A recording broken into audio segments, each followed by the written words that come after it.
নিজস্ব ভবন না থাকায় ১ দশকেরও বেশি সময় ধরে গোপালগঞ্জের ভাঙ্গারহাট নৌ তদন্ত কেন্দ্রের কার্যক্রম চলছে পরিত্যক্ত ভবনে।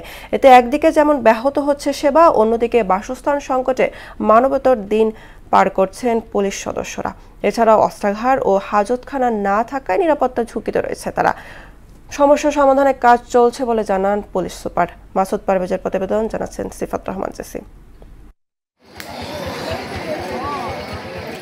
২০০২ সালে গোপালগঞ্জের কোটালীপাড়ার ভাঙ্গারহাটে একটি স্কুল ঘরে চালু হয় অস্থায়ী পুলিশ ক্যাম্প। পরবর্তীতে ২০১৩ সালে সাদুল্লাপুর ইউনিয়ন পরিষদের ভাড়া কক্ষে শুরু হয় ভাঙ্গারহাট নৌ তদন্ত কেন্দ্রের যাত্রা।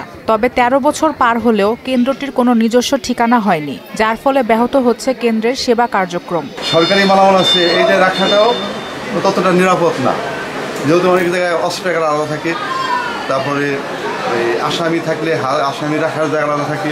এর মধ্যে এখানে 100% হবে, যদি আমরা খালি হয় আমাদের সকল খালি হয়, তাহলে আমাদের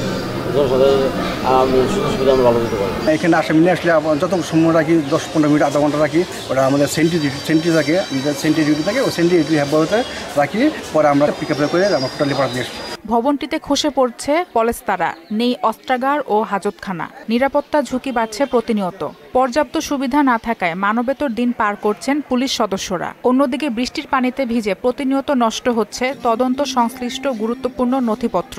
সংশ্লিষ্টরা বলছেন, নিজস্ব ভবন হলে বাড়বে পুলিশি সেবার মান। ওখানে যেভাবে আমরা অস্ত্রগুলির জন্য যেভাবে ভবন দরকার, যেভাবে আমাদের অ্যাকোমোডেশন দরকার, আমাদের ওই জায়গায় তা নাই। সব দিক দিয়ে আমাদের ওখানে যে ফোর্স অফিসার রয়েছে খুবই তারা মানে কষ্টে জীবনযাপন করে। ওখানে নিজস্ব কোনো স্থায়ী স্থাপনা বা পুলিশের নামে নিজস্ব কোনো ভবন না থাকার জন্য নিজস্ব ভবন ও ভূমি অধিগ্রহণের জন্য মন্ত্রণালয়ে চিঠি দেওয়া হয়েছে বলে জানালেন পুলিশ সুপার। 20 সালে আমরা একটা জমি অধিগ্রহণের প্রস্তাব প্রদান করেছি। প্রস্তাবটা এখন মন্ত্রণালয়ে রয়েছে। এছাড়াও আমরা জেলা পরিষদ থেকে বা জেলা প্রশাসনের কাছ থেকে আমরা খাস বরাদ্দের চেষ্টা করে যাচ্ছি। ঊর্ধ্বতন কর্তৃপক্ষ দ্রুতই ব্যবস্থা গ্রহণ করবেন, এমনটাই প্রত্যাশা পুলিশ সদস্যদের। সিফাত রহমান জেসি, মোহনা সংবাদ।